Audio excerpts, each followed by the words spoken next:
Child conservation foundation और राष्ट्रीय सेवा भारती की हमारी 268वीं वेबिनार में आप सभी का हार्दिक स्वागत है। इस सप्ताह हमने स्वाधीनता का 79th महोत्सव भी मनाया है और कल हमने कृष्ण जन्माष्टमी मनाई है। आप सभी को बहुत बहुत शुभकामनाएं दोनों पर्व की। मदन लाल धिंगरा जी बलिदानी, उनकी पंक्तियों से आज हम प्रारंभ करेंगे कि सांस बनी है आंधी सी, तूफान उठा है सीने में, जब तक गुलाम है देश मेरा तो मौज कहाँ है जीने में। कुछ इसी जज्बात के साथ पिछले साल भारत ने 2 कानूनों में परिवर्तन किया। मानना था कि जब तक हम अपने देश में अपने कानून नहीं ले आएंगे तब तक हम अपने लोगों के साथ न्याय नहीं कर सकते हैं। इसी क्रम में भारतीय न्याय संहिता बीएनएस और भारतीय न्याय सुरक्षा संहिता वीएनएसएस, 2 ऐसे कानूनों में बड़ा बदलाव हुआ जो बहुत लंबे समय से हमारे बीच चलते चले आ रहे थे। महत्वपूर्ण बात यह है कि बीएनएस और बीएनएसएस के दोनों ही प्रावधानों में बच्चों और महिलाओं के लिए बहुत से ऐसे प्रावधान जोड़े गए हैं जो हमारे जुवेनाइल एक्ट में भी नहीं है। जुवेनाइल एक्ट की धारा 76 में जहां 7 साल तक का प्रावधान होता है, तो वहां बीएनएस की अगर हम बात करें तो भीख मांगने या मंगवाने पे मिनिमम 10 साल की सजा का प्रावधान है। ऐसी बात जुवेनाइल एक्ट की धारा में अगर हम देखें 83 में जब अल्टरनेट पनिशमेंट की बात कहते हैं तो बहुत क्लियरली लिखा गया है कि उसमें हम उन चीजों को उसमें पनिशमेंट देंगे जहां पे सजा का प्रावधान अधिकतम है।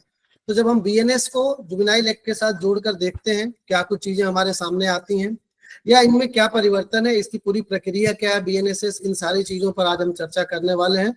हमारे साथ जुड़े हुए हैं नवीन सर हमारी कोर टीम के सदस्य भी हैं और बहुत लंबे समय से हमारे शुरुआती दौर से ही आप चाइल्ड कंजर्वेशन फाउंडेशन के बैकबोन है। 2 दशकों से भी अधिक के अद्वितीय अनुभव के साथ एक प्रखर एडवोकेट, ऑथर और लीगल विजनरी, एलएलबी और लॉ में मास्टर डिग्री है इनके पास। बहुत सारी अदालतों के गलियारों से इन्होंने निकलते हुए अपने जीवन को संवारा है। बहुत सारे हाई कोर्ट्स और माननीय सुप्रीम कोर्ट में आप प्रैक्टिस करते रहे। The law office and Narayana NGO के आप लीगल आपके फाउंडर मेंबर हैं और इसमें आप बच्चों के लिए लगातार लॉ से जुड़ी जानकारियों से संबंध में आप शिक्षण प्रशिक्षण का कार्य करते रहते हैं।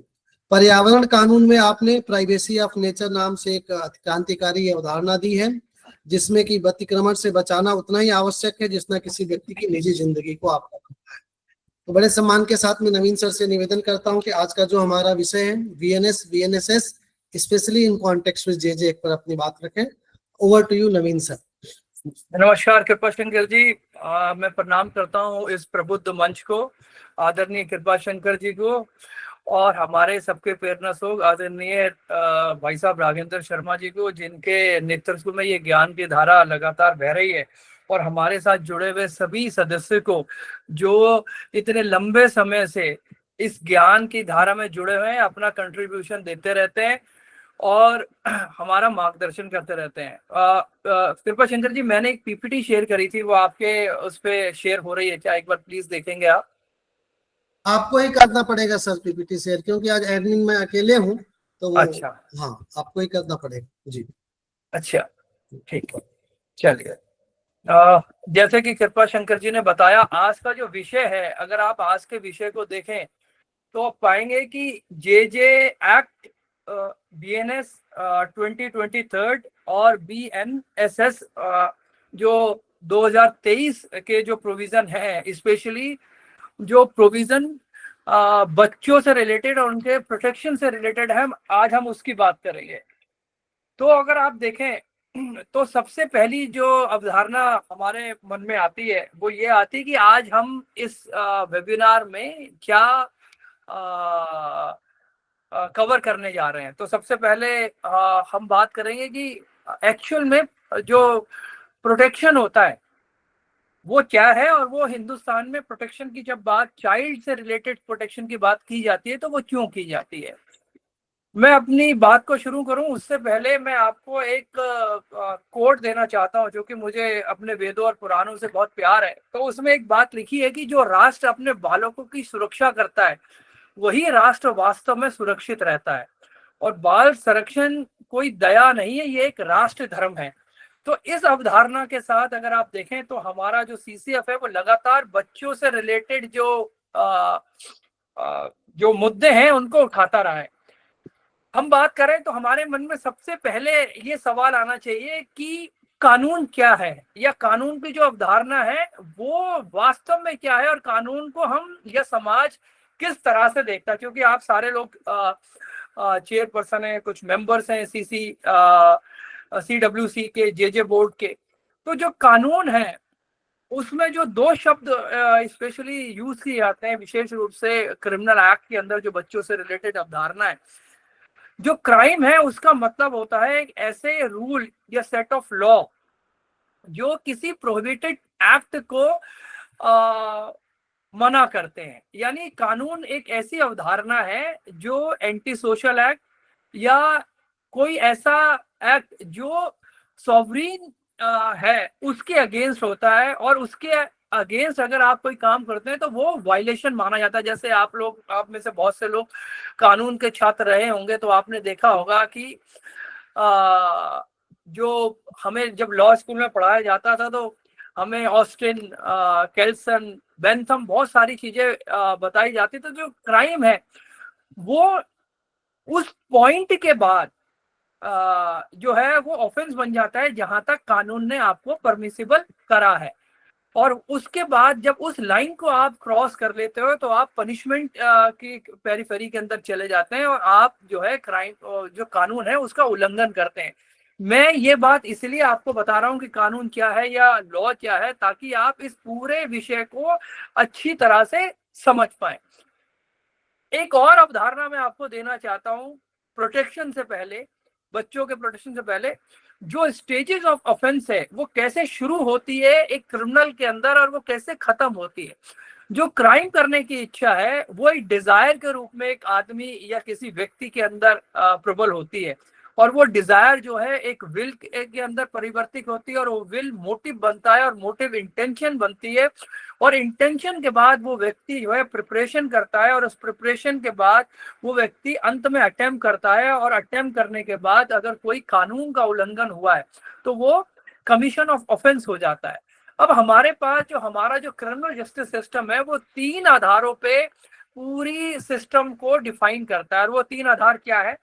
पहला आधार है लॉ इन्फोर्समेंट एजेंसी, जैसे आप देखते होंगे police, CBI, special enforcement act, NIA, बहुत सारी हमारी इन्फोर्समेंट एजेंसियां हैं, तो वो एक आधार है। दूसरा जो आधार है हमारे क्रिमिनल जस्टिस सिस्टम का वो है कोर्ट सिस्टम, जिसके अंदर ट्रायल कैसे होगा, जजेस होते हैं, सजा कैसे होगी, ट्रायल चलेगा कैसे। जो आप सारे लोग जो आप JJB के मेंबर हैं तो आप भी एक कोर्ट को गवर्न करते हैं, कोर्ट सिस्टम को गवर्न करते हैं। उसके बाद जो अंतिम जो पिलर है वो हमारे जो क्रिमिनल जस्टिस सिस्टम में नजर आता है वो आता है करेक्शन सिस्टम। हम लोग चाइल्ड राइट की बात करते हैं तो हमारे लिए ये जो पिलर है ये बहुत इंपॉर्टेंट है, क्योंकि हम किसी बच्चे को सजा नहीं देना चाहते, हम करेक्टिव मीजर अपनाकर उसे मुख्य धारा में लाकर उसका सर्वांगीण विकास जो है वो कराना चाहते हैं। मैं आपको चाइल्ड प्रोटेक्शन की बात करूं उससे पहले मैं आपको कुछ डाटा देना चाहता हूं, जिससे आपको ये अनुभव हो जाए कि जो स्थिति है वो कितनी भयावह है। जो आज का सिनेरियो है और जो लेटेस्ट डाटा इंटरनेट पर अवेलेबल है, अगर आप ग्लोबल सिनेरियो की बात करें, जो स्टैटिक दिखाती है यूनिसेफ या UN का डाटा दिखाता है, वो ये कहता है कि एवरी मिनट, हर 4 मिनट के अंदर एक चाइल्ड जो है वो वायलेंस से मार दिया जाता है। लगभग 90 मिलियन जो चाइल्ड हैं जो आज जिंदा हैं, उन्होंने कभी ना कभी सेक्सुअल ऑफेंस को अनुभव करा है, और 650 मिलियन गर्ल्स जो हैं, यानी हर 5 में से एक गर्ल जो आज जिंदा है वो भी कहीं ना कहीं सब्जेक्टिव टू सेक्सुअल ऑफेंस रही है अपनी जो है वो युवा अवस्था में, या जब वो चाइल्ड थी। इसका आधार ये हुआ। अगर आप इसी तरह NCRB का डाटा देखें तो वो ये दिखाता है कि 64,496 केसेस रिपोर्ट हुए थे। जो 2022 का डाटा NCRB का डाटा, और जो पिछला डाटा था उससे 2 साल पहले वो दिखाता था कि 38,444 जो केसेस थे वो चाइल्ड अब्यूज के दर्ज हुए थे। इसका मतलब है कि अगर आप राइज देखें तो लगभग दुगना जो है चाइल्ड अब्यूज के जो केसेस हैं वो बढ़े। इस आधार पे हम ये कह सकते हैं कि हर 7 में से मतलब हर 1 घंटे में जो है वो 7 जो बच्चे हैं उनके साथ कभी ना कभी या कहीं ना कहीं सेक्सुअल ऑफेंस या सेक्सुअल क्राइम हो रहा है। इसी तरह अगर आप कन्विक्शन रेट देते हैं तो वो बहुत ही चिंताजनक विषय है कि जो ट्रायल होता है और ट्रायल के बाद जो कन्विक्शन रेट है चाइल्ड अब्यूज के केसों में वो मात्र 3% है। तो ये कुछ फिगर थी, ये मैंने आपको इसीलिए कोट करी क्योंकि आज का जो विषय है वो चाइल्ड प्रोटेक्शन है। तो जब हमने ये डाटा देखा तो ये डाटा हमें ये बताता है कि हमें चाइल्ड प्रोटेक्शन की जरूरत क्या है और चाइल्ड प्रोटेक्शन वास्तव में क्या है। अगर मैं आपसे चाइल्ड प्रोटेक्शन की बात करूं तो चाइल्ड प्रोटेक्शन हमें 2 आधारों पर नजर आता है। एक आता है यूनिवर्सल फ्रेमवर्क ऑफ लेजिस्लेशन और एक आता है इंडियन पर्सपेक्टिव क्या है, जो कानून है चाइल्ड प्रोटेक्शन से रिलेटेड।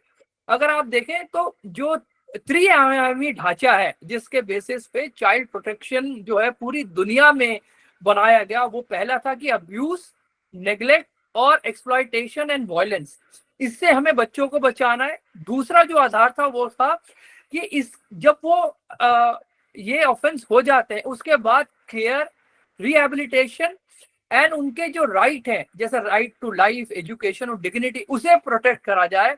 और तीसरा और अंतिम आधार जो था कि जो लीगल प्रोसीजर है उसको चाइल्ड फ्रेंडली बनाया जाए। इसी तरह अगर आप अभी जेजे बोर्ड को देखें या CWC को देखें तो उसका जो आधार नजर आता है या जो उसका जो नेचर नजर आता है वो चाइल्ड फ्रेंडली है। अगर आप यूनिवर्सल फ्रेमवर्क की बात करें तो UNCRC जो 1989 में एस्टैब्लिश हुई और उसने चाइल्ड राइट की बात करी, उसने भी जो कोर प्रिंसिपल रखा, उसने कोर प्रिंसिपल में ये अवधारणा रखी कि non discrimination, right to heard, rehabilitation and justice. मतलब इस 3 आधारों पर जब आप चाइल्ड प्रोटेक्शन की बात करेंगे तो आप किसी बच्चे के साथ इस तरह से व्यवहार करेंगे। और जो इंडिया है वो इंडिया का अगर आप लेजिस्लेटिव फ्रेमवर्क देखें तो वो बहुत ही खूबसूरत फ्रेमवर्क नजर आता है। जो हमारा संविधान है, संविधान का आर्टिकल 21, संविधान का आर्टिकल 24 और जो 39 है वो ये दिखाता है कि चाइल्ड राइट एंड प्रोटेक्शन को कैसे भारत में प्रोटेक्ट करा गया है। और हमारे यहाँ जो 2 बड़े एक्ट हैं चाइल्ड प्रोटेक्शन से रिलेटेड, वो है जो बेस लाइन या आधारभूत स्तंभ है वो है जेजे एक्ट। और 2015 के बाद जेजे एक्ट के अंदर एक मूलचूल परिवर्तन करा गया। इसी तरह जो हमारे पास अभी जैसे कृपा शंकर जी ने कहा पॉक्सको एक्ट भी है 2012 का, और अभी जो हाल फिलहाल जो गवर्नमेंट ऑफ इंडिया ने नए कानूनों में बदलाव करा है वो एक आधारभूत संरचना को दिखाते हैं कि हम अपने बच्चों के प्रति कितने संवेदनशील हैं। BNS और BNSS जो 2023 है वो इस अवधारणा को दिखाता है कि हमारा जो लेजिस्लेटिव स्ट्रक्चर है वो कैसा है, वो किस तरह से बच्चों के लिए और बच्चों के प्रति संवेदनशील है। अगर हमारी सरकारों को आप देखें तो जो रीवैम्प हुआ नए क्रिमिनल कानून का, उन्होंने जो पहला चैप्टर उसके अंदर रखा या जो पहला भाग रखा वो बच्चों और महिलाओं से रिलेटेड रखा ताकि उनको प्राथमिकता दी जा सके। अब जो चाइल्ड प्रोटेक्शन है वो उसके अंदर अगर आप देखें तो भारत में बहुत सारे कानून हमें चाइल्ड प्रोटेक्शन के नजर आते हैं और बहुत सारे कानून में हमने बात भी करी है। जैसे आप देखें तो चाइल्ड लेबर एक्ट है, commission for protection of child right है, right of children to free and fair and compulsory education है, चाइल्ड मैरिज एक्ट है, बॉन्डेज लेबर एक्ट है, फैक्ट्री एक्ट है, माइंस एक्ट है, हिंदू अडॉप्शन एक्ट है, guardian and ward act है, medical termination and of pregnancy act है, information technology के अंदर हमने बच्चों से रिलेटेड प्रोविजंस करे, और इंडियन पीनल कोड जो भारतीय न्याय संहिता हुआ, तो बहुत सारे हमने कानूनों में बदलाव करे। और जैसे मैंने कहा कि जो आधारभूत संरचना है वो है juvenile justice care and protection act 2015। और जब निर्भया के बाद अगर आप बात करें तो निर्भया के बाद इस कानून में बहुत सारे बदलावों की बात करी गई थी कि इस कानून में किस तरह से बदलाव करा जाए। तो जैसा मैं हमेशा अपने वेबिनार में कहता हूं कि किसी भी कानून को पूरी तरह से समझने के लिए ये बहुत जरूरी है कि आपको ये पता हो कि वो उस कानून की हिस्ट्री क्या थी, उसका बैकग्राउंड क्या था, और वो कानून अस्तित्व में क्यों आया, उसके पीछे रीजन क्या था। तो जैसे मैंने आपको कई बार बताया कि भारत जो है वो यूएन का सदस्य है, और जब भी यूएन के अंदर कोई कन्वेंशन होती है किसी भी मुद्दे के ऊपर, तो उसके जो सदस्य राष्ट्र हैं उनकी ये बाइंडिंग ऑब्लिगेशंस हो जाती है कि वो भी उस कन्वेंशन के जो पैरामीटर्स हैं उनको फुलफिल करने के लिए अपने देश में भी इस तरह के कानून बनाए। तो इसी तरह की जो एक कन्वेंशन हुई थी यूएन की, राइट ऑफ चाइल्ड 1989 में, उसके आधार पर भारत में 2000 के अंदर जो है 2000 के अंदर एक जे एक्ट बना, और निर्भया केस के बाद 2012 में इसके अंदर और परिवर्तन करे गए। इसी तरह जो पॉस्को एक्ट भी भारत में इसी अवधारणा के ऊपर बनाया गया है। अब ये जो एक्ट है जुवेनाइल जस्टिस एक्ट, वो बेसिकली 3 आयामों को या 3 आधारों पर आधारित है। पहला है प्रोटेक्शन, दूसरा है ट्रीटमेंट, और तीसरा है रिहेबिलिटेशन। कि कोई भी जो चाइल्ड रिलेटिव ऑफेंस होगा जुवेनाइल जस्टिस एक्ट में, इस 3 आयामी ढांचे के ऊपर उसको देखा जाएगा, और उसको उसके जो बच्चे हैं उनसे रिलेटेड जितने भी हम एक्ट करेंगे कानून के अनुसार, वो इसी आधार पर करेंगे जुवेनाइल जस्टिस एक्ट के अंदर। अब एक बार देखें कि ये जो जुवेनाइल जस्टिस एक्ट है उसका स्ट्रक्चर कैसा है और वो किस तरह से नजर आता है इनैक्टमेंट के अंदर। तो इस एक्ट के अंदर टोटल 10 चैप्टर है और 112 धाराएं हैं, और इसमें बहुत सारे प्रिंसिपल्स जो हैं वो दिए गए हैं, जैसे general principle care and protection, इसमें जे बोर्ड की बात करी गई है, इसमें procedure in relation to CCL की बात करी है, CWC की बात करी गई है, CNCP बच्चों की बात करी गई है, रिहेबिलिटेशन एंड सोशल इंटीग्रेशन की बात करी गई है, एडॉप्शन की बात करी गई है, और जो अदर ऑफेंसेस हैं बच्चों से रिलेटेड उनकी बात करी गई है। तो अगर आप देखें जो जुवेनाइल जस्टिस एक्ट है वो अपने आप में सर्वव्यापी और पूरी तरह से कॉम्पैक्ट एक्ट है, जो हर तरह से बच्चों से रिलेटेड जितने भी ऑफेंस होते हैं उसको अपने आप में समाहित करता है। अब देखते हैं कि जुवेनाइल जस्टिस एक्ट जो है उसके मेन प्रोविजन क्या है। तो इसके मेन प्रोविजन में अगर आप देखें तो एक प्रोविजन है जिसे हम कहते हैं CICL, तो children in conflict with law. अगर आप देखें तो 2 शब्दों का जुवेनाइल जस्टिस एक्ट में प्रयोग किया गया, एक करा गया CICL और दूसरा करा गया CNCP, child in need and care and protection. तो आप देखें कि अगर कोई बच्चा कोई ऑफेंस कर देता है और उसकी उम्र जो है वो 18 साल है, क्योंकि जे एक्ट 18 साल से कम उम्र के बच्चों पे लगता है, तो हमने उसको अपराधी ना मानकर, उसको अक्यूज की संज्ञा ना देकर हमने उसे children in conflict with law बताया है। हमने शब्दों का जो चयन है इस एक्ट के अंदर वो बड़ा खूबसूरत है। इन कॉन्फ्लिक्ट विद लॉ मतलब अपराधी भी नहीं, अपराध भी नहीं करा, ऑफेंस भी नहीं हुआ, इन कॉन्फ्लिक्ट विद लॉ।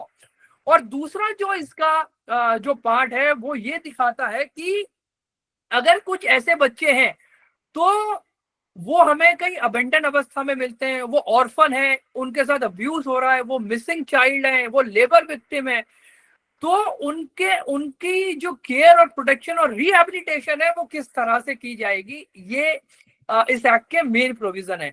इसी तरह ये एक्ट 2 और एजेंसियों को भी अपने आप में समाहित करता है जो CNCP बच्चे हैं। एक है CARINGS, central adoption resource authority, और दूसरा है कारा, सेंट्रल अडॉप्शन रिसोर्स अथॉरिटी, कि ऐसे बच्चों का रिहेबिलिटेशन कैसे करा जाएगा। और रिहेबिलिटेशन के लिए जो हम सिद्धांत यूज करते हैं वो करते हैं foster care, sponsorship and after care. तो ये जो जुवेनाइल जस्टिस एक्ट है उसके जो मेन प्रोविजंस है वो मैंने आपको बताए। अब जुवेनाइल जस्टिस एक्ट है वो कौन कौन सी एजेंसी से डील करता है। एक डील करता है कि जुवेनाइल जस्टिस बोर्ड है जो एक तरह से कोर्ट का काम करती है। एक CWC है जिसके आप बहुत सारे मेंबर्स हैं जो बच्चों की need of care and protection से रिलेटेड चीजों को देखती है। एक स्पेशल जुवेनाइल पुलिस यूनिट भी इसके अंदर बनाई गई है। चाइल्ड केयर इंस्टीट्यूशंस बनाए गए हैं, जैसे हम शेल्टर होम कहते हैं, ऑब्जर्वेशन होम कहते हैं, स्पेशल होम कहते हैं, या प्लेस ऑफ सेफ्टी की बात करते हैं। और सेंट्रल रिसोर्स एजेंसी भी हमारे यहाँ बनाई गई ताकि जो समाज में रिहेबिलिटेशन बच्चों का पूरी तरह से हो जाए। अब ये जो एजेंसीज हैं, इनके रोल्स और इनके पावर्स क्या हैं? अगर आप देखें, जुवेनाइल जस्टिस बोर्ड जो है वो एक कोर्ट की तरह काम करता है। उसके अंदर एक प्रिंसिपल मजिस्ट्रेट होता है, 2 मेंबर्स होते हैं जो सोशल बैकग्राउंड से आते हैं, एक महिला मेंबर का होना कंपलसरी है। वो इंक्वायरी ऑफेंस जो बच्चों से रिलेटेड होते हैं उसको कंडक्ट कराता है। ये इंश्योर होता है इसके अंदर कि जो ट्रायल चले वो चाइल्ड फ्रेंडली इन्वायरमेंट के अंदर चले। और दूसरी जो बड़ी एजेंसी है वो है चाइल्ड वेलफेयर कमेटी, जो ये डिक्लेयर करती है कि सीएनसीपी बच्चे कैसे होंगे, बच्चों से रिलेटेड जो वेलफेयर की चीजें उनको जो लेने का अधिकार है वो ये है। इस दोनों एजेंसियों में मैं आपको एक बात बताना चाहता हूं कि जो जे बोर्ड है, भले वो कोर्ट है, पर उसके पास ये अधिकार नहीं है कि वो बच्चों को डेथ पेनल्टी दे सके विदाउट या कोई लाइफ इम्प्रिजमेंट दे सकते हैं। तो आपको ये बात जानना बहुत जरूरी है। दूसरा, अगर आप की प्रोविजन देखें जे बोर्ड के, तो जो सबसे आधारभूत स्तंभ है जे बोर्ड का, जो मैं हमेशा कई बार आपको मैंने बताया भी और मैं हमेशा अपने वेबिनार में बोलता हूँ, वो है कि best interest of the child. तो आप जे बोर्ड के मेंबर हो या आप CWC के मेंबर हो, जब भी आप कोई निर्णय लें या आप कभी इस उलझन में फंस जाए कि हम ये निर्णय ले सकते हैं या नहीं ले सकते, तो आपको ये जो बेसिक प्रिंसिपल है जो सेक्शन 3 में दिया गया है कि best interest of the child जो है उसको ध्यान में रखते हुए अगर आप निर्णय लेंगे तो मुझे लगता है कि आप सही निर्णय ले पाएंगे। इसी तरह आप देखें कि जो जे एक्ट है उसमें सेक्शन 27 से लेकर 30 तक CWC की पावर के बारे में बताया गया है। 31 से 38 तक प्रोसीजर बताए गए। और इसी तरह जो 40 है, 41 है, 42 है, फॉस्टर केयर की, रिहेबिलिटेशन की, री इंटीग्रेशन की जो है बात करता है। अब आप देखें कि एक इसमें प्रोविजन है सेक्शन 4 से 9 में, जो जुवेनाइल जस्टिस बोर्ड की एस्टैब्लिशमेंट को दिखाता है। और जुवेनाइल जस्टिस एक्ट जो है उसका सेक्शन 12 जो है, मैं आपको वो मेन प्रोविजन बता रहा हूं जो आपके लिए इंपॉर्टेंट है। तो सेक्शन 12 जो है वो ये दिखाता, ये उसकी लैंग्वेज जो है इस तरह से शुरू होती है कि अगर बेल, इंक्वायरी और रिहेबिलिटेशन से रिलेटेड कोई मुद्दा आएगा तो शब्द यूज है shall be release without surety. अगर बच्चों को बच्चों का, कृपा शंकर जी 1 मिनट होल्ड करिएगा, मैं एक मेरा बिटिया का फोन है, 1 मिनट होल्ड लेता हूं। बेटा मैं कॉन्फ्रेंस में हूँ, जो आपने बात करूंगा। अरे बाद में मैं कॉन्फ्रेंस में हूँ सॉरी। तो जो सेक्शन 12 है, अगर बच्चा कोई ऑफेंस या इन कॉन्फ्लिक्ट विद लॉ है और उसको रिलीज करना है बेल पे, जो शब्द यूज हुआ है सेक्शन 12 के अंदर वो यूज हुआ है शैल बी रिलीज विद और विदाउट श्योरिटी। मतलब कि आपके पास कोई और चॉइस नहीं है, क्योंकि जब भी हम शैल का यूज करते हैं लॉ के इंटरप्रिटेशन के अंदर तो उसका मतलब होता है मैंडेटरी बाइंडिंग, जो डायरेक्शन है लेजिस्लेचर की वो है। तो शैल बी रिलीज विद और विदाउट श्योरिटी का मतलब हुआ कि अगर कोई बच्चा जे बोर्ड के सामने आता है और बेल बॉन्ड की बात हुई या उसे रिलीज करने की बात हुई तो उसे विद या विदाउट श्योरिटी उसे रिलीज करा जाएगा। इसी जो अदर प्रोविजंस हैं इसके, वो है एक बहुत अच्छा प्रोविजन है सेक्शन 74, जो अभी नए क्रिमिनल प्रोसीजर एक्ट आए हैं उसके अंदर भी इसका समावेश करा गया है कि जो सेक्शन 74 है वो ये बताता है कि जब भी जो बच्चों से रिलेटेड जो उसकी आइडेंटिटी है उसको कहीं पर भी डिस्क्लोज नहीं करा जाएगा किसी भी सूरत में। और वो चाहे मीडिया ट्रायल में हो, वो चाहे पब्लिक में हो, वो पब्लिकेशन में हो, वो किसी भी तरह से जो बच्चे हैं जो जुवेनाइल बोर्ड के सामने आते हैं या CWC के सामने आते हैं, उनकी आइडेंटिटी को डिस्क्लोज नहीं करा जाएगा और उनकी आइडेंटिटी जो है वो सीक्रेट रखी जाएगी। अब अगर आप देखें कि जो सेक्शन 89 है, offence committed by child under this chapter, वो ये बताता है कि, और मुझे लगता है कि ये बड़ा खूबसूरत प्रोविजन है। मुझे लगता है आप में से कितने लोगों ने इस सेक्शन को पढ़ा या नहीं पढ़ा। उसके अंदर एक बहुत खूबसूरत शब्द और बहुत ही पावरफुल शब्द का यूज करा गया है कि जब भी कोई बच्चा जे बोर्ड, CWC, पॉक्सो या किसी भी ऐसे कोर्ट के सामने या इंक्वायरी या ट्रायल के सामने आएगा जिसकी उम्र 18 साल से नीचे है, तो वो किसी भी कंडीशन में वो ट्रीट किया जाएगा एज ए चाइल्ड। जो सेक्शन है, सेक्शन 89, वो कहता है shall be consider as a child, किसी भी कंडीशन में। तो इसका मतलब ये हुआ जो और कंडीशन है, जो पहले हमारे पास IPC की उसकी कंडीशन और अब जो BNS आ गया उसकी कंडीशन, जो कैटेगरी डिफाइन करी हुई है बच्चों से रिलेटेड, 18 साल से नीचे अगर कोई बच्चा है तो वो बच्चा ही समझा जाएगा और उसके ऊपर जे एक्ट से रिलेटेड जितने भी प्रोविजंस हैं या जितने भी उसको सेफ गार्ड मिलेंगे विद रिस्पेक्ट टू प्रोटेक्शन, वो उसको सारे मिलेंगे इस प्रोविजन सेक्शन 89 के अंतर्गत। एक और सेक्शन है जो आपको ध्यान रखना चाहिए, वो सेक्शन है सेक्शन 94। वो सेक्शन, ये सेक्शन ये बताता है कि जब आप किसी बच्चे की एज को डिटरमाइन करेंगे तो आप बर्थ सर्टिफिकेट लेते हैं, ओसिफिकेशन टेस्ट कराते हैं, पंचायत का सर्टिफिकेट लेते हैं, उसका 10वीं का सर्टिफिकेट लेते हैं, ये डिटरमाइन कराने के लिए कि वो बच्चा है या नहीं। लेकिन अगर बच्चा ये क्लेम कर रहा है कि वो बच्चा है और उसकी उम्र 18 साल से नीचे है, तो जो लेजिस्लेटिव मैंडेट है या लेजिस्लेशन का जो प्रोविजन है वो सेक्शन 94 के अंदर नजर आता है। और सेक्शन 94 की जो शब्द यूज हुआ है वो शब्द यूज हुआ है प्रिजम्पशन। और जब हम इंडियन एविडेंस एक्ट की बात करते हैं और हम प्रिजम्पशन की बात करते हैं, तो वो ये दिखाता है कि प्राइमा फेसाई, जब कोर्ट के सामने कोई मुद्दा आएगा या किसी जुडिशियल प्रोसीडिंग में मुद्दा आएगा, तो जो एविडेंस एक्ट के जो प्रोविजंस हैं उसके अंदर जो प्रिजम्पशन की अवधारणा दी गई है वो ये दिखाएगी कि वो ऐसा मानेंगे कि ऐसा ही है। और जब सेक्शन 94 की हम बात करते हैं तो ये कहता है कि अगर ये कहा कि वो बच्चा है तो कोर्ट ये प्रिज्यूम करेगा कि वो बच्चा है और उससे रिलेटेड जो डॉक्यूमेंट है, अगर उसे कोई कन्फ्लिक्ट नजर आती है या कोई डाउट नजर आता है या कॉन्ट्रारी नजर आती है, तब वो जो है अदर प्रोविजन उसको उसकी एज डिटरमाइन करने के वो यूज करेगा। बेटा सिया है यार, रहने दे, मैं मीटिंग में हूं। अब अगर आप एक और प्रोविजन देखें जो 47 से लेकर 60 तक नजर आता है, वो रिहैबिलिटेशन और रीइंटीग्रेशन से रिलेटेड प्रोविजंस दिए गए हैं। क्योंकि समय कम है तो मुझे आपको थोड़ा शॉर्ट में बताना पड़ेगा।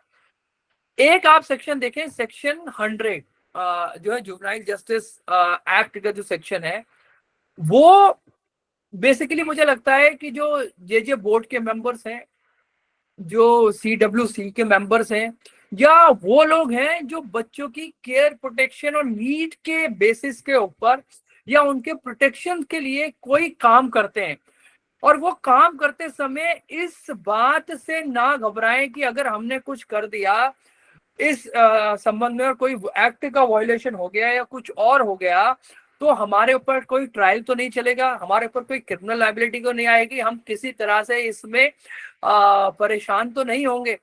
तो जो सेक्शन 100 है वो ये प्रोटेक्शन देता है उन व्यक्तियों को या उन सरकारी कर्मचारियों को, चाहे वो सेंट्रल गवर्नमेंट के हों या स्टेट गवर्नमेंट के हों, कि no suit, prosecution or other legal proceedings shall be lie against the central government, state government or any person acting under the direction of the government which is done in good faith। तो दो शब्दों का यहाँ समावेश करा गया, एक no suit यानी नो लायबिलिटी, और दूसरा अगर वो बच्चों की पैरामाउंट वेलफेयर को ध्यान में रखते हुए अगर कोई डिसीजन लिया गया और वो गुड फेथ में लिया गया तो उनके ऊपर कोई भी सूट नहीं चलाया जाएगा। ये सेक्शन 100 का मैंडेट है। इसी तरह अगर आप देखें तो और जो प्रोविजन है सेक्शन 101 जो अपील की बात करता है, और अपील जो है वो 30 दिन के अंदर होती है। और इसके अंदर एक बेहतरीन प्रोविजन ये है कि अगर एक्विटल कर दिया जे बोर्ड ने तो उसके अगेंस्ट कोई अपील लाए नहीं करती किसी भी कोर्ट में।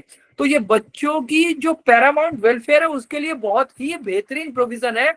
पर इसकी कंडीशन है कि अगर वो ऑफेंस हीनियस ऑफेंस नहीं है और उस बच्चे की एज 16 साल नहीं है। क्योंकि अगर आप देखें तो निर्भया के बाद या 2015 के बाद जो जे एक्ट में चेंजेस आए या जिस तरह से पूरा लीगल सिस्टम डैमेज हुआ, उसके अंदर ये बात कही गई कि बच्चों की एज को इस तरह से मॉडिफाई करा जाए कि हीनियस क्राइम 16 साल 18 साल उस तरह की बात अभी भी चल रही है। इसीलिए शायद ये प्रोविजन को इसमें इनबिल्ड करा गया। और एक अगर फिर भी अगर आपको लगता है कि आप एग्रीव है जे बोर्ड के उसमें, तो एक प्रोविजन जो है वो रिवीजन का प्रोविजन जे एक्ट के अंदर रखा गया। अब मैंने वेबिनार में एक और भी चीज रखी है, मैंने हालांकि कृपा शंकर जी को दी है कि आपकी ओपिनियन भी हमें हमारे लिए बहुत महत्वपूर्ण है। और एक ओपिनियन आपका ये है, आपसे हमें ये लेना है कि आप क्या सोचते हैं कि जे एक्ट जो है उसको कैसे फास्टर केस के डिस्पोजल में यूज करा जा सकता है, मतलब टेक्नोलॉजी का यूज कैसे करा जा सकता है जे एक्ट की जो प्रोविजंस हैं। तो अपने आप जो ओपिनियन है वो कृपा शंकर जी को जरूर भेजें। और एक मैं आपसे सवाल ये पूछना चाहता हूं कि आप क्या सोचते हैं कि एज ए स्टेक होल्डर जो आप ट्रायल करते हैं जे एक्ट में, आप किस तरह से सोचते हैं? आप बच्चों के प्रति संवेदनशील हैं, आप बच्चों के प्रति दया का भाव रखते हैं, या आप नॉलेज बेस के ऊपर उसे बच्चों के साथ इंटरेक्ट करते हैं, या लीडरशिप के साथ आप उनको इंटरेक्ट करते हैं? ये बात तो रही जे एक्ट की। अब जैसे कृपा शंकर जी ने कहा था कि बीएनएस और बीएनएसएस के भी प्रोविजन आपको इस एक्ट के बारे में बताने हैं। तो मैं आपसे एक सवाल पूछता हूँ और मुझे आपसे आशा है कि आप सारे लोग इसका जरूर जवाब देंगे। और ये वेबिनार तभी फ्रूटफुल हो पाएगा जब आप इस सवाल का जवाब जाके तलाशें। आपको सवाल मेरा यह है कि how many time child use in BNS और बीएनएसएस की और आईपीसी और सीआरपीसी में जो शब्द है चाइल्ड या बालक, वो आईपीसी में कितनी बार यूज हुआ था, सीआरपीसी में कितनी बार यूज हुआ था, बीएनएस में कितनी बार यूज हुआ है, और बीएनएसएस में कितनी बार यूज हुआ है?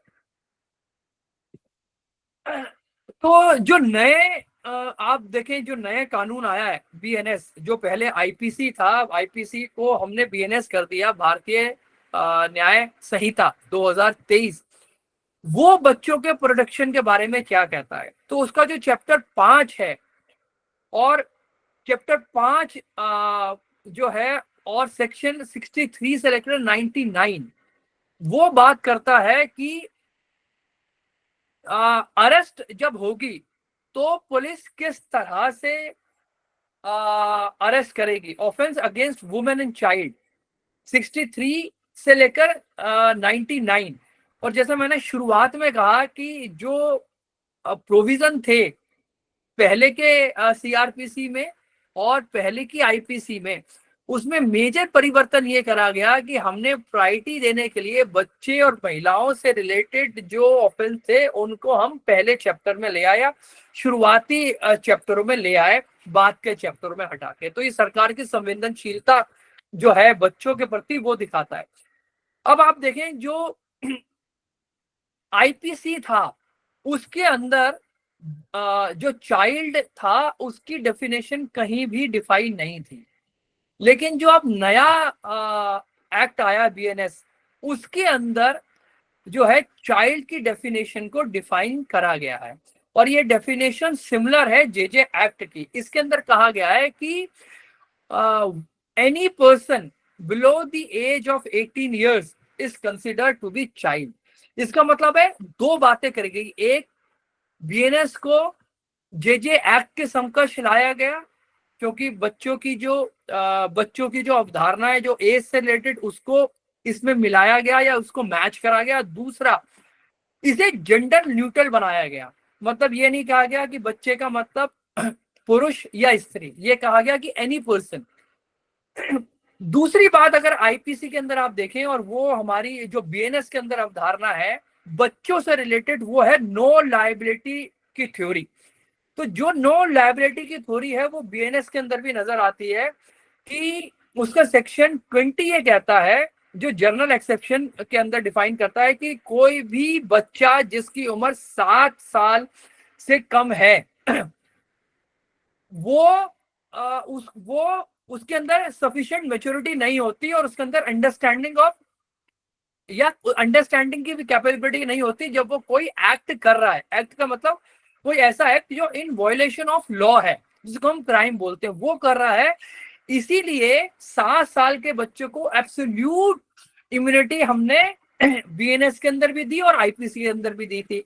दूसरी कैटेगरी जो है वो सेक्शन 21 के अंदर नजर आती है बीएनएस के अंदर, वो है रिलेटिव इम्यूनिटी या क्वालिफाइड इम्यूनिटी। उसका मतलब है कि 7 साल से लेकर 12 साल तक का जो बच्चा है वो उसके अंदर कुछ समझ होती है, पर उसको भी अगर 7 साल से लेकर और 12 साल तक का बच्चा कोई ऑफेंस करता है या इन कॉन्फ्लिक्ट विद लॉ है तो उसको सजा नहीं दी जाएगी, सजा नहीं दी जाएगी। और क्यों सजा नहीं दी जाएगी? क्योंकि जो हमारी बेसिक प्रिंसिपल या बेसिक ज्यूरिस्प्रूडेंस ऑफ लॉ है वो कहता है कि बच्चों के प्रति हमारी संवेदनशीलता ये है कि वो नो लायबिलिटी थ्योरी को हम फॉलो करें।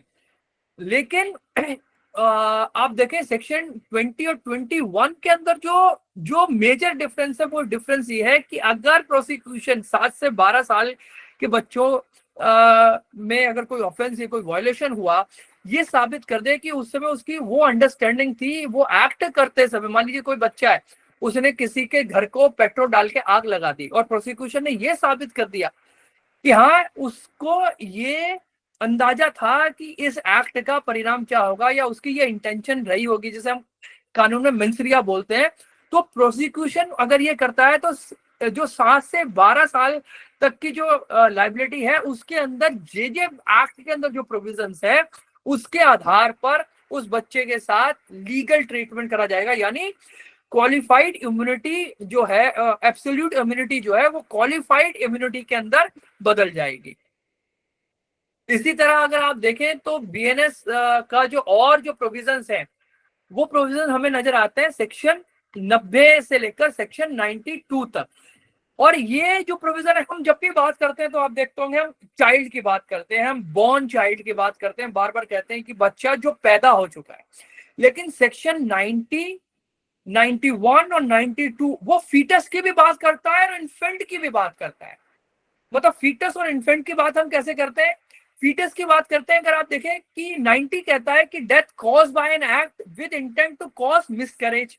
इसके अंदर जो सजा का प्रावधान रखा गया वो भी 10 साल रखा गया। इसका मतलब है ये जरूरी नहीं है कि बच्चा पैदा हो, अगर बच्चा फीटस की फॉर्म में भी है और वो लाइव है, जो कि हम जो है ट्रांसफर प्रॉपर्टी एक्ट के अंदर ये मानते हैं, जब हम अपने राइट को ट्रांसफर कर रहे होते हैं कि जो बच्चे का साइन वो जब अब माँ के पेट में आ जाता है तो हम उसकी राइट वहीं से कन्फर करना शुरू कर देते हैं।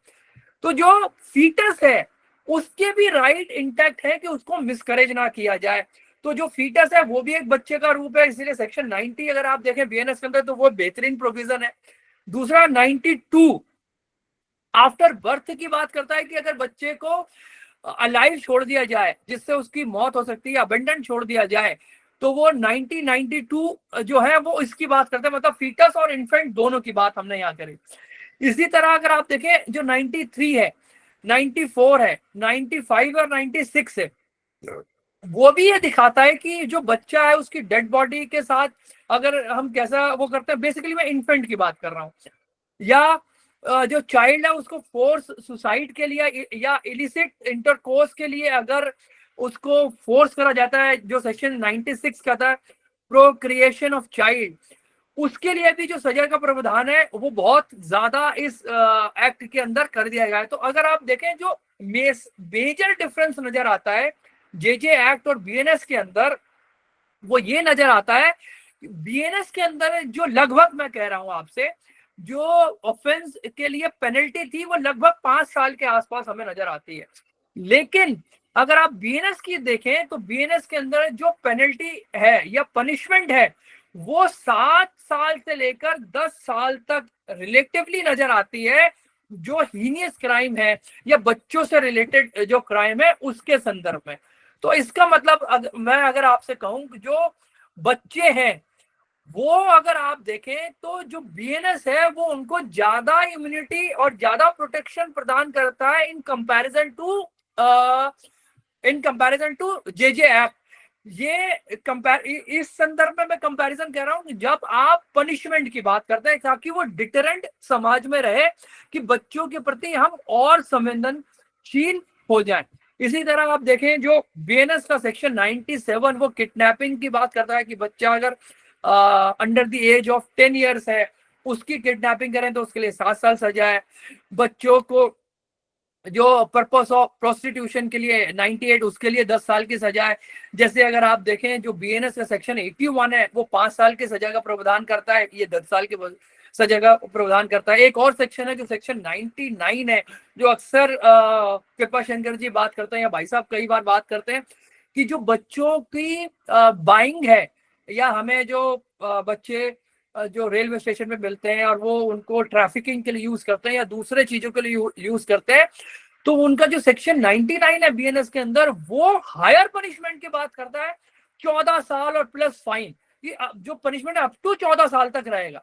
और अगर आप बच्चों को किसी जो आजकल का सिनेरियो अगर हम देखें, जो जिस तरह से एनसीआरबी का डाटा हम देखते हैं कि किस तरह से बच्चों को क्राइम के लिए यूज करा जा रहा है, और जुवेनाइल जो क्राइम है वो उसका जो ग्राफ है बहुत तेजी से बढ़ रहा है हाल के अगर आप डाटा को देखें जो क्राइम का डाटा है, तो जो अबेटमेंट है, अबेटमेंट के लिए भी ये बच्चों के साथ जो अबेटमेंट और सुसाइड कर रहे हैं या बच्चों को जो क्राइम के लिए यूज कर रहे हैं उसका भी जो पनिशमेंट है उस पनिशमेंट को भी बीएनएस के अंदर जो है वो 10 साल के आसपास रखा है ह्यूमन ट्रैफिकिंग से रिलेटेड। अब मैं आपसे एक सवाल पूछना चाहता हूं, क्योंकि आज का जब भी ये वेबिनार जो है मुझे लगता है कि जब तक आपसे सवाल नहीं पूछेंगे तो ये वेबिनार का उद्देश्य पूरा नहीं होगा। और ये आप सवाल नोट करें और इस वेबिनार के अंत में जरूर बताएं। आप मुझे ये बताएं इसके अंत में कि जो बीएनएस है उसका तो उसके अंदर जो चाइल्ड है उसमें उसकी मिनिमम एज चाहे क्रिमिनल लाइबिलिटी जिसके ऊपर नहीं लगती, what is the minimum age below which a child can not be held criminally liable, वो आपको मुझे बताना है कि वो एज क्या है। अब बात करेंगे हम सीआरपीसी की, जो पहले था अब बीएनएसएस हो गया है। बेसिकली अगर आप देखें तो बीएनएस और बीएनएसएस में जो मेजर डिफरेंस है, बीएनएस जो पहले आईपीसी था वो सब्सटेंटिव लॉ था, वो ये बताता था कि एक ऑफेंस क्या है, उसके इंग्रेडिएंट क्या होंगे, वो ऑफेंस कब बनेगा और उसके लिए कितनी सजा है, जिसे हम सब्सटेंटिव लॉ बोलते हैं। और जो सीआरपीसी है या अब जो हमारा बीएनएसएस है वो एक प्रोसीजर लॉ है कि अगर कोई ऑफेंस हो गया तो उस ऑफेंस को हम डील कैसे करेंगे, उसका प्रोसेस क्या होगा, कोर्ट कैसे एस्टेब्लिश होंगे, मजिस्ट्रेट कौन होंगे, उनकी पावर्स क्या होगी, सीडब्ल्यूसी क्या होगा, उनके मेंबर्स क्या होंगे, उनकी क्वालिफिकेशन क्या होगी, वो कैसे एस्टेब्लिश होगा, वो कैसे अपने ट्रायल को चलाएगा, बेल कैसे दोगे आप, बेल की एप्लीकेशन कैसे होगी, बेल बॉन्ड कैसे होंगे, तो पूरा जो पूरा प्रोसेस है वो कैसे चलेगा। अगर मैं आपको सिंपल और बेसिक उदाहरण से बताऊं कि अगर आपको एक सब्जी बनानी है तो आपको उस सब्जी में कौन कौन से इंग्रेडिएंट डलेंगे, आप मान लीजिए आपको पनीर की सब्जी बनानी है तो उसके अंदर कौन कौन से इंग्रेडिएंट डलेंगे वो हमें सब्सटेंटिव लॉ बताता है। और वो सब्जी कैसे बनेगी वो हमें प्रोसीजर लॉ बताता है, जो बीएनएस या पहले सीआरपीसी था। अब बीएनएस के अंदर जो प्रोविजंस हैं बच्चों के प्रोटेक्शन से रिलेटेड, वो पहला प्रोविजन हमें नजर आता है सेक्शन 43 सब सेक्शन 3। ये कहता है कि हाउ अरेस्ट मेड, कि अरेस्ट कैसे होगा और पुलिस किसी को अरेस्ट कैसे करेगी। इसके अंदर जो बेसिक अवधारणा ये है हमारे क्रिमिनल ज्यूरिस्प्रूडेंस में कि किसी भी अपराधी को आप हथकड़ी नहीं लगाओगे, ये हमारे क्रिमिनल ज्यूरिस्प्रूडेंस की अवधारणा है। पर कई बार आपने देखा होगा कि जो है वो हैंडकफ लगाई जाती है जब किसी को अरेस्ट करा जाता है। अगर आप सेक्शन 43 सब क्लॉज 3 देखें तो वो बच्चों के प्रति कितना संवेदनशील है, वो ये बताता है कि अगर किसी व्यक्ति ने कोई ऐसा ऑफेंस करा है अगेंस्ट चिल्ड्रन जो हीनियस क्राइम है, जैसे सेक्सुअल ऑफेंस करा, ह्यूमन ट्रैफिकिंग करी, उस व्यक्ति को आप जो है हथकड़ी लगा सकते हो। तो वैसे क्रिमिनल ज्यूरिस्प्रूडेंस कहता है कि आप नहीं लगाओगे, लेकिन इस तरह जो ऑफेंस जो बच्चों से रिलेटेड है या हीनियस ऑफेंस है उसमें आप हथकड़ी लगा सकते हो। दूसरा एक और है जो बच्चों के प्रोटेक्शन से रिलेटेड प्रोविजंस है, वो हमें नजर आता है पार्ट बी में सर्च एंड वारंट सेक्शन के अंदर। अगर आप सेक्शन 101 देखें तो power to compel restoration of abducted females, ये प्रोविजन ये दिखाता है कि अगर किसी बच्चे को, और वो बच्चा जो है वो विशेष रूप से फीमेल चाइल्ड है, उसको अबडक्ट करा गया या कन्फाइन करा गया और ये बात सर्च एंड सीजर के समय पुलिस या दूसरी एजेंसी को पता चल गई, तो वहां क्या जो डिस्ट्रिक्ट मजिस्ट्रेट है या सब डिविजनल मजिस्ट्रेट है या मजिस्ट्रेट है फर्स्ट क्लास, उसके पास ये पावर है, वो इमीडिएटली ऑर्डर कर दे इस बात के लिए कि वो जो उस बच्चे की बेसिकली फीमेल चाइल्ड उसका रेस्टोरेशन हो सके, ताकि उसकी लिबर्टी जो है उसको हम इंटैक्ट रख पाए और वो जो बच्चा है उसको तुरंत रिहैबिलिट करें उसके माँ बाप या गार्डियन के पास, ताकि वो जो बच्चा है उसकी रिहैबिलिटेशन में कोई देरी ना हो। तो आप देखेंगे हालांकि ये प्रोविजन दिखाते हैं अरेस्ट से रिलेटेड, सर्च एंड सीजर से रिलेटेड, पर इन सेक्शनों में भी हमने प्रोविजनली ये इम्प्लीमेंट करा है कि बच्चों तो कैसे इसमें प्रोटेक्ट करा जाए। एक अगर आप देखें जो प्रोसीजर एस्पेक्ट है बीएनएस की, वो है चैप्टर 9 के अंदर, जो ये बताता है security for keeping the peace and for good behaviour. ये बड़ा खूबसूरत सा मुझे चैप्टर नजर आया है कि मान लीजिए आपको कोई आपने ऑफेंस कर दिया और उसके लिए आपको श्योरिटी देनी है। श्योरिटी मतलब बेल बॉन्ड देने हैं, आपको श्योरिटी देनी है या बेल बॉन्ड प्रोड्यूस करने हैं। और अगर वो व्यक्ति बच्चा है तो कानून के अंदर ये प्रोविजन करा गया लेजिस्लेशन ने कि वो बच्चा बेल बॉन्ड प्रोड्यूस नहीं करेगा या कोर्ट उससे बेल बॉन्ड भरने के लिए नहीं कहेगी। वो बच्चा खुद बेल बॉन्ड एग्जीक्यूट नहीं करेगा, बच्चे के बिहाफ पे उसका कोई गार्डियन या कोई और व्यक्ति उस बेल बॉन्ड को एग्जीक्यूट करेगा, ना कि वो बच्चा। तो आप देखिए कि कानून ने कितने खूबसूरत तरीके से बच्चे का प्रोटेक्शन करा। दूसरी अगर आप देखें इसी तरह से सेक्शन 44 के अंदर एक प्रोविजन है जो अक्सर हम देखते हैं, वो है मेंटेनेंस से रिलेटेड। इसके अंदर ये डायरेक्शन दी गई कि कोई भी जो पेरेंट्स हैं वो अगर बच्चा इनकैपेबल है, मतलब अपने सब्सटेंस के लिए या अपनी जो बेसिक नीड्स के लिए, तो लेजिस्लेशन ने सीआरपीसी में बेसिकली ये प्रोविजन है, जो पहले 125 सीआरपीसी हुआ करता था मेंटेनेंस, वो 144 हो गया, कि माँ बाप जो है कोई भी वो बच्चों के मेंटेनेंस से रिलेटेड प्रोविजन करेंगे। एक सेक्शन है सेक्शन 193, ये बताता है कि जब पुलिस चार्जशीट पेश करेगी चार्जशीट के लिए वैसे हमारे जो प्रोविजंस हैं उसमें 30 दिन का टाइम है, वो टाइम बढ़ के 90 दिन भी हो जाता है, वो टाइम बढ़ के 6 महीने भी हो जाता है, और उसके बाद with the provision of court वो आगे भी बढ़ सकता है।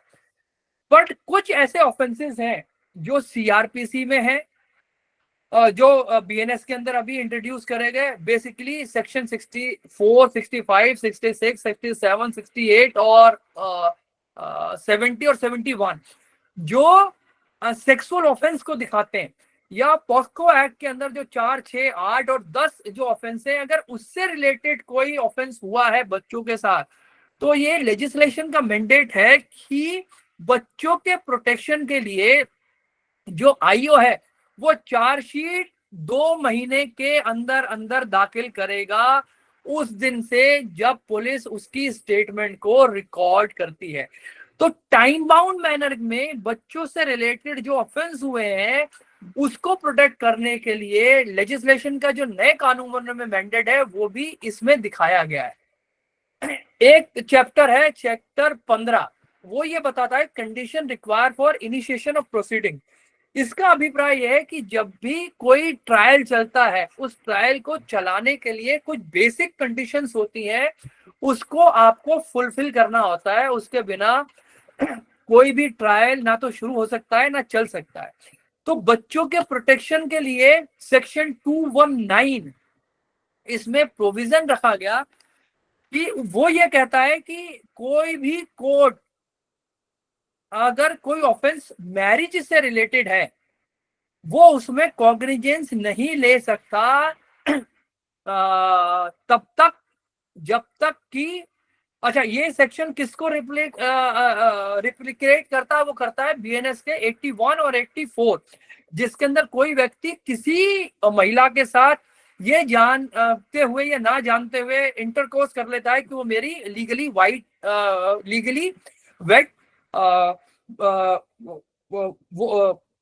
वाइफ है, अगर वो ये जानते हुए उसका इंटरकोर्स कर लेता है, तो ये प्रोविजन जो बीएनएस के अंदर बनाया गया, बीएनएस एसएस के अंदर बनाया गया कि कॉग्निजेंस कोर्ट तब तक नहीं लेगा जब तक कोई व्यक्ति उसमें रिटर्न कंप्लेंट फाइल ना करे कोर्ट के पास। लेकिन अब इसमें इस प्रोविजन में प्रोटेक्शन ऑफ चाइल्ड के संदर्भ में ये प्रोविजन करा गया कि अगर वो व्यक्ति बच्चा है या बच्चे से रिलेटेड वो ऑफेंस है, तो कोर्ट जो है वो कोर्ट को ये रिक्वायरमेंट नहीं है शुरू करने के लिए, कॉग्निजेंस लेने के लिए कोई रिटर्न कंप्लेंट उसके पास आए। बच्चे के बिहाफ पे कोई और व्यक्ति भी अगर वो रिटर्न कंप्लेंट कोर्ट में दे देता है, तब भी कोर्ट उस ट्रायल को चलाएगी। एक और प्रोविजन अगर आप देखें वो सेक्शन 222 प्रोसिक्यूशन ऑफ डिफेमेशन से रिलेटेड है, इसी का पार्ट है वो भी, कि अगर डिफेमेशन बच्चों से रिलेटेड हुई तब भी अगर कोई और व्यक्ति भी कंप्लेंट दे देता है तब भी कोर्ट जो है वो ट्रायल स्टार्ट कर सकती है। एक बीएनएस के अंदर और चाइल्ड बीएनएसएस से के अंदर जो एक और प्रोविजन है जो बच्चों के प्रोटेक्शन से रिलेटेड है, वो है चैप्टर 23 के अंदर, जिसको हम प्री बार्गेनिंग कहते हैं। आजकल प्री बार्गेनिंग बहुत ज्यादा चर्चा में है, और अभी हाल फिलहाल अगर आप देखें तो ऑनरेबल सुप्रीम कोर्ट ने भी 1 महीने के लिए मीडिएशन और प्री बार्गेनिंग जैसे मेजर को अपनाया ताकि जो पेंडेंसी है उसमें रिड्यूस करा जा सके। प्री बार्गेनिंग के लिए कुछ कंडीशंस डिफाइन है कानून के अंदर, लेकिन बच्चों के प्रोटेक्शन से रिलेटेड प्री बार्गेनिंग को प्रोहिबिटेड करा गया है कि अगर कोई व्यक्ति कोई ऑफेंस बच्चों से रिलेटेड करता है, जो सेक्सुअल ऑफेंस है या जेजे एक्ट के अंदर कोई ऑफेंस है, तो जो प्री बार्गेनिंग के जो प्रोविजंस हैं वो जेजे एक्ट के ऊपर एप्लीकेबल नहीं होते। और अगर कोई ऑफेंस बच्चों से रिलेटेड है तब भी प्री बार्गेनिंग की जो एप्लीकेशन लगती है, प्री बार्गेनिंग की जो प्रोसीडिंग है वो इनिशिएट नहीं हो सकती। तो ये भी एक जो प्रोटेक्शन से रिलेटेड जो सीआरपीसी था बीएनएसएस हो गया, उसके अंदर प्रोविजन करा गया है। दूसरा अगर आप देखें चैप्टर 16 के अंदर जो general provision of inquiry and trial है, उसके अंदर हम कंपाउंडिंग ऑफ ऑफेंस की बात करते हैं कि कुछ ऐसे ऑफेंसेस है जिसको हमने कंपाउंड करा। इसका मतलब है कि कोई ऑफेंस हो गया और दोनों पार्टी अगर राजी है तो उस ऑफेंस को कंपाउंड करा सकती है। पर इसमें ये कहा गया है कि वो कंपाउंड कौन कर सकता है? कंपाउंड वही व्यक्ति कर सकता है जिसके अगेंस्ट वो ऑफेंस हुआ हो या जिसने वो ऑफेंस करा हो। पर अगर वो ऑफेंस बच्चों से रिलेटेड है तो बच्चा खुद कंपाउंड ऑफ ऑफेंस नहीं कर सकता, उसके बिहाफ पे कोई और व्यक्ति है, उसको ये अधिकार दिया गया है।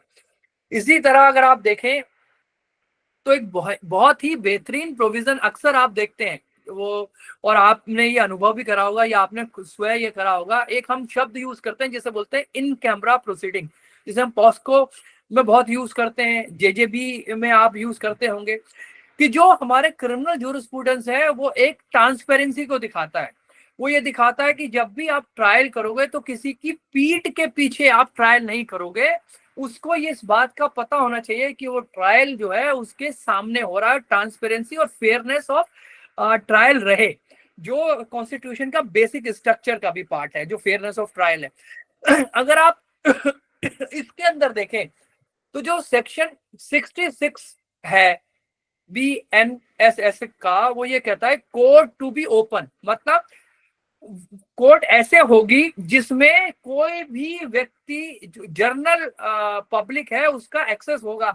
कोई भी व्यक्ति किसी भी कोर्ट में जा सकता है, कोई भी प्रोसीडिंग देख सकता है और उसको वो प्रोसीडिंग ओपन कोर्ट में होगी। पर अगर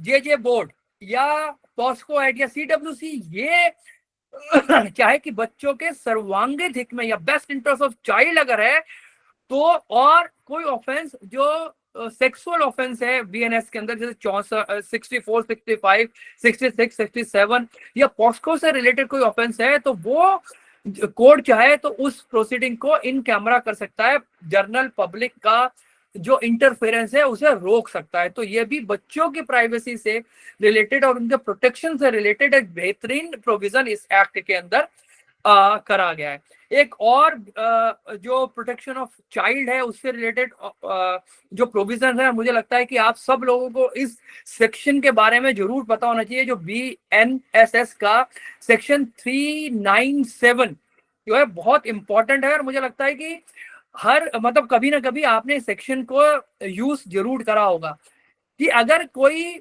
बच्चा है पॉक्सो से रिलेटेड या सेक्सुअल ऑफेंस से रिलेटेड या कोई और ऑफेंस से रिलेटेड, ये हर हॉस्पिटल की, चाहे वो सरकारी हॉस्पिटल हो, चाहे वो प्राइवेट हॉस्पिटल हो, चाहे वो और दूसरे मेडिकल एस्टैब्लिशमेंट हो, ये उनकी ड्यूटी दी करी गई है और लेजिस्लेटिव मैंडेट दिया गया है, वो इमीडिएटली फ्री ऑफ कॉस्ट बच्चों को फर्स्ट एड मुहैया कराएंगे। ये नहीं पूछेंगे आपके पास पैसे है या नहीं है। तो CWC JJ एक्ट के अंदर आपको इस प्रोविजन के बारे में जरूर पता होना चाहिए।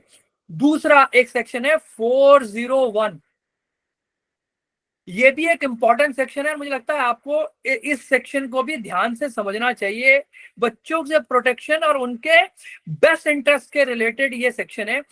लेकिन इस सेक्शन के अंदर अगर आप देखो तो मुझे बड़ी हैरानी हुई, इस सेक्शन के अंदर जो बच्चों की एज डिफाइन है वो एज डिफाइन है 21। और अगर हम JJ बोर्ड की बात करें या BNS की अब बात करें, उसके अंदर 18 साल है। 401 ये कहता है कि order to release on probation of good conduct और आफ्टर एडमोनिशन, मतलब कि अगर कोई व्यक्ति फर्स्ट टाइम ऑफेंडर है या वो बच्चा है और उसकी उम्र 7 साल से नीचे है और वो हीनियस क्राइम के अंदर अगर नहीं है या रिपीटेड ऑफेंडर नहीं है, तो लेजिस्लेटिव मैंडेट ये कहता है कि कोर्ट उसे बाइंड है उसे प्रोबेशन पे रिलीज करने के लिए। आप उसको और अगर आप उसे कोर्ट उसे प्रोबेशन पे रिलीज नहीं करती तो 402 है, फर्दर ये ड्यूटी इंपोज करता है कोर्ट के ऊपर कि आप रिकॉर्ड करेंगे रीजन को कि आपने उसे क्यों रिलीज नहीं करा प्रोबेशन पे। इसका मतलब जो है ये प्रिंसिपल ये जो लेजिस्लेटिव मैंडेट है वो दो चीजों को दिखा रहा है बेसिकली। पहला कि वो जो फ्रीडम ऑफ चिल्ड्रन है उनके बेनिफिट के लिए उसको दिखा रहा है, और जुडिशियल अकाउंटेबिलिटी को दिखा रहा है कि अगर आप ऐसा नहीं करते तो आपकी अकाउंटेबिलिटी कि आप बताएंगे ऐसा क्यों नहीं कर रहे। अब इसका बेनिफिट क्या होगा, जो उनकी लिबर्टी है और उनका जो सर्वांगीण विकास है वो इस सेक्शन से क्लियर हो रहा है या इस सेक्शन से प्रोटेक्ट हो रहा है। एक और सेक्शन है वो चैप्टर है 34 के अंदर, वो सेक्शन जो चैप्टर 34 है वो बताता है बेल बॉन्ड और बेल कैसे दी जाएगी। अगर आप इसको देखें तो सेक्शन 480 वो ये कहता है कि when bail may be taken in case of non bailable offence. तो क्रिमिनल ज्यूरिस्प्रूडेंस का जो बेसिक प्रिंसिपल है वो ये कहता है कि अगर बेलेबल ऑफेंस है उसमें तो ऐसे मैटर ऑफ राइट आप बेल को डिमांड कर सकते हो, पर अगर कोई नॉन बेलेबल ऑफेंस हो it is the discretionary of the court है कि वो आपको बेल दे या ना दे, कुछ पैरामीटर को एनालाइज करते हुए, जैसे क्रिमिनल एंटीसीडेंट है, रिपीटेड ऑफेंडर्स हैं, या हीनियस क्राइम है, या आप भाग तो नहीं जाएंगे ट्रायल से, वो बहुत सारे पैरामीटर्स हैं। लेकिन इस जर्नल रिस्ट्रिक्शन को 408 ने बच्चों के प्रोटेक्शन में इस तरह यूज करा, वो कहते हैं कि अगर बच्चा है या वुमेन है या सिक और इन्फर्म है तो आप उसको बेल दोगे prima facie without consideration this. तो ये भी एक प्रोसीजर है या एक प्रोटेक्शन है बच्चों के लिबर्टी से रिलेटेड। तो और ये इसका बेनिफिट क्या हुआ कि बच्चों की रिहैबिलिटेशन और बच्चों को कस्टोडियल इंट्रोगेशन ना हो, उनका जो रिहैबिलिटेशन है वो बेहतर हो। और दूसरा एक और भी इस सेक्शन में कहा गया है कि जब हम बेल बॉन्ड भरते हैं नवीन सर समय सर सब 2 मिनट में और खत्म कर रहा हूँ, बस हो गया, बस लास्ट ही है।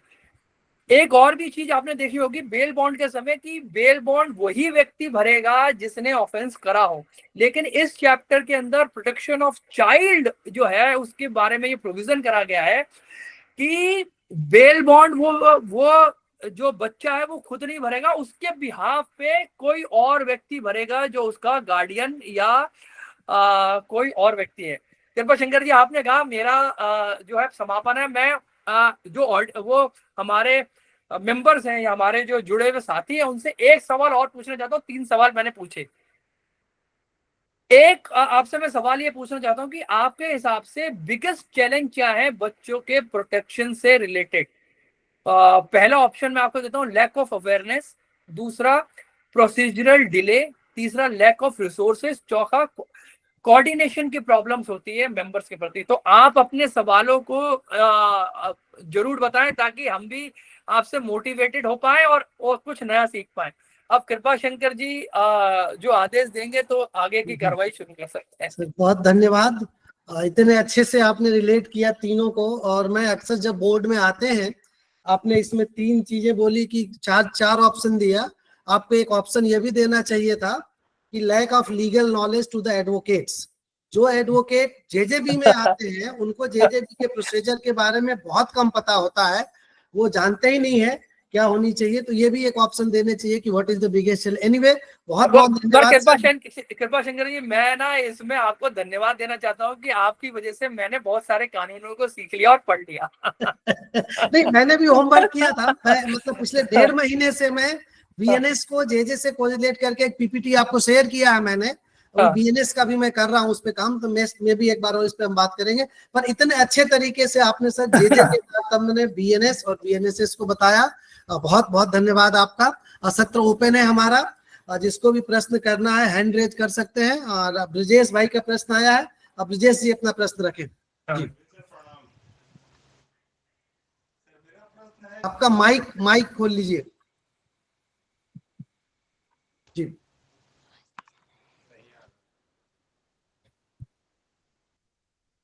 कृपा शंकर जी वो आवाज आ रही है सर? अब सर आपका जो प्रश्न था कि जवाब दीजिए, उसमें सर कृपा सर ने जोड़ा उसमें कि लैक ऑफ नॉलेज एडवोकेट का भी पूरी तरीके से मैं सहमत हूँ। अवेयरनेस की बहुत कमी है।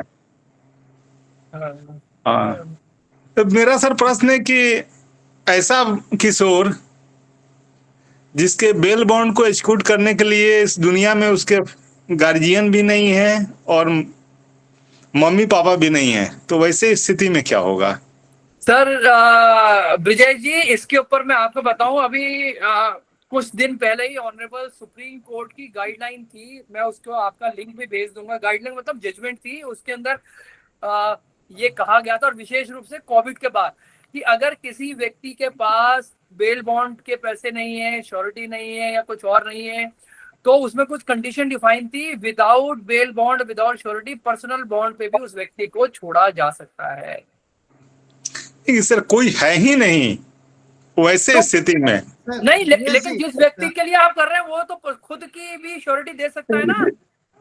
वो तो ऑलरेडी बालक है सर। हमारे यहाँ धारा मतलब प्रारूप 3 में है सेल्फ बॉन्ड पे, और वो भी नहीं है।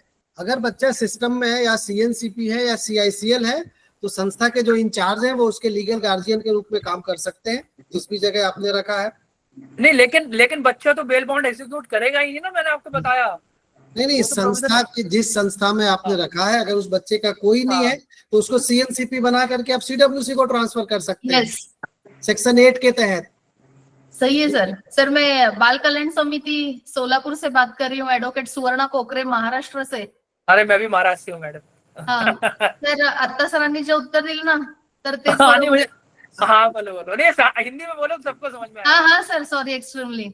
अभी सर जी ने वो जो बताया ना आंसर, वही सही है कि वो सीएनसीपी डिक्लेयर किया जाएगा और ट्रांसफर टू सीडब्ल्यूसी होगा सर, वो जेजेवी का बच्चा।